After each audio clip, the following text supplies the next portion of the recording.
Okay, so this video is on multiplying polynomials. You might know this as FOIL back in Algebra 1. Okay, so back in the day, we used FOIL or we used the box method. And typically that's fine for, binomial by binomial. So for something kind of like, something like this. But what if we were to add a third one? What if we had like, x plus 1 or something? We had to multiply all three of these. Okay. That's what I'm going to show you in this video. Okay, so let's go ahead and start with something that we're familiar with first. Okay, just to kind of get the brain flowing a bit. So for something like this, we used to do something called FOIL. So we would do first times the first.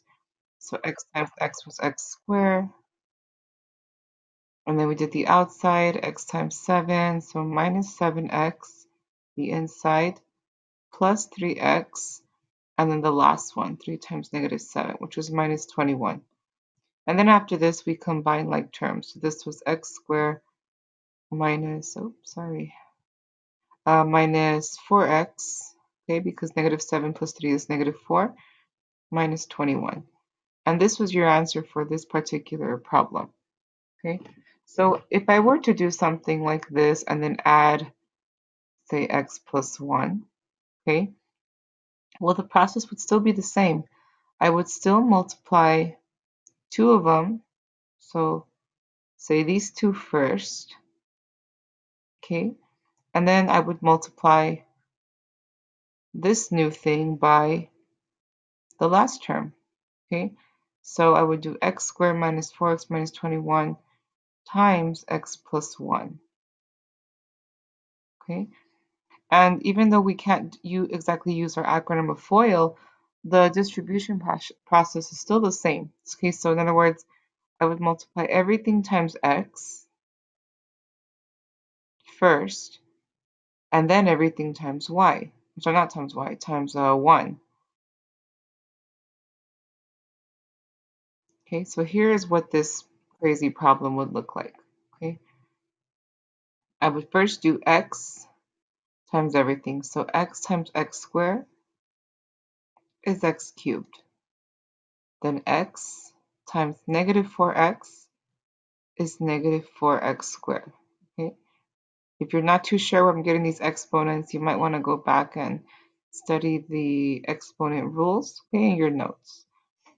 X times negative 21 is just minus 21x. Okay, and that takes care of this part right here. Okay, so now I'm going to multiply everything times the 1. So 1 times x squared is just positive x squared. 1 times negative 4x is negative 4x. And 1 times negative 21 is negative 21. Okay, so once I have distributed everything to these two terms, now I can combine like terms. So just like from before, we start with the x cubed. There's no other x cubes. So x cubed is by itself. Then I can look at all of my x squares. So negative 4x squared, positive x squared, if there's an imaginary 1 here. And that's it. So negative 4 plus 1 is negative 3x squared. Okay. And then I can look at the next variable. So minus 21x minus 4x. Negative 21 minus 4 is negative 25x. And finally, minus 21 is by itself, so minus 21. And that's it.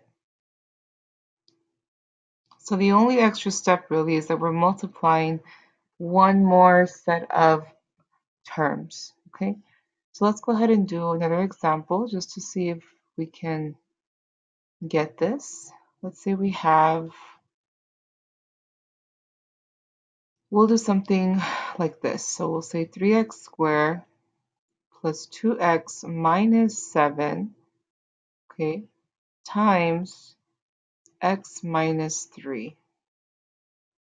Okay, So I kind of helped you out a bit here. I went ahead and skipped the two-term part, and we went right into a trinomial. So by trinomial, I mean it has 1, 2, 3 terms. Okay, that's a trinomial.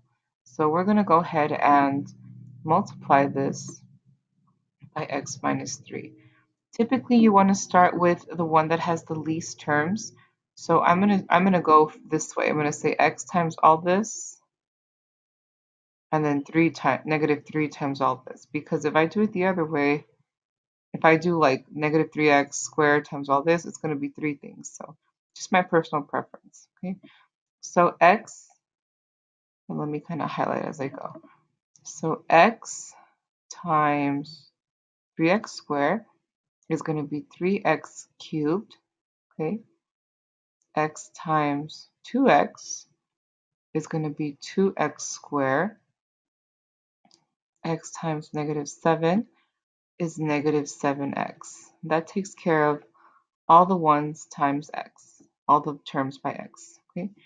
Now I'm going to multiply the negative 3, so minus 3. Okay. So minus 3 times this one is going to be negative 9x squared. And notice that I'm starting from this end over here, only because it kind of helps with the order, okay? Negative 3 times positive 2x is minus 6x, and negative 3 times negative 7 is minus 21, okay? So from here, I can go ahead and combine like terms. So I'm going to go ahead and do that. So I have 3x cubed and no other x cubed, so 3x cubed is by itself. And then I have 2x squared and negative 9x squared. So 2 minus 9 is negative 7x squared. Okay. And now I look at my next term. So negative 7x and negative 6x, that's going to give me negative 13x. And finally, minus 21 is my last one. So minus 21. Oh, how did that happen? Look, we have 21 for both of them. Completely made up numbers. What are the odds? Okay. So those are my terms, and this is my simplified polynomial. Okay. I'm going to go ahead and do a couple more. So let's go ahead and do another one that does have all 3 terms. Okay. So let's do 2x plus 1 times x minus 4 minus, and then we'll do x plus 3.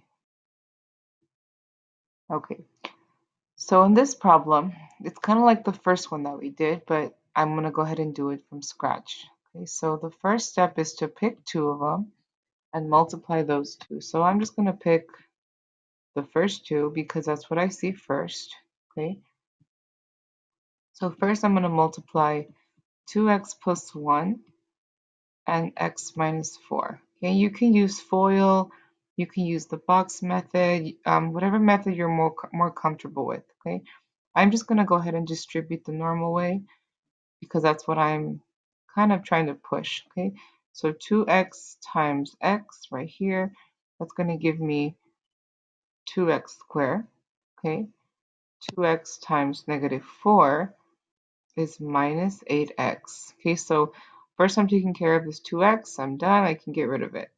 Now I'm going to do 1 times x, so that's going to give me plus 1x.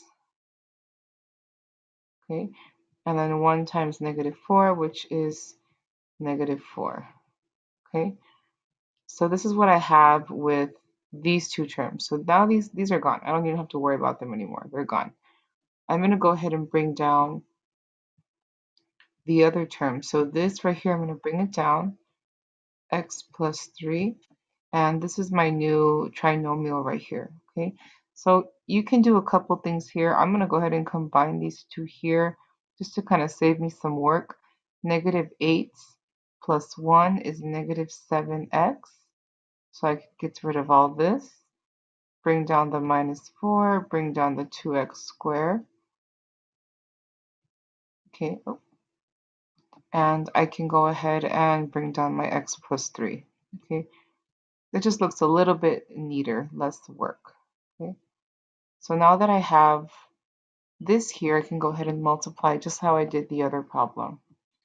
Okay, so I'm going to go ahead and multiply again from the smaller one. So from this x over here, this one times everything else. So x times 2x squared is 2x to the third. Okay, x times negative 7x minus 7x squared. X times negative 4, negative 4x. And that takes care of x here. Now I'm going to do the 3. So positive 3 times 2x squared is positive 6x squared. 3 times negative 7 is negative 21x. There's that 21 again. And 3 times negative 4 is negative 12. Okay.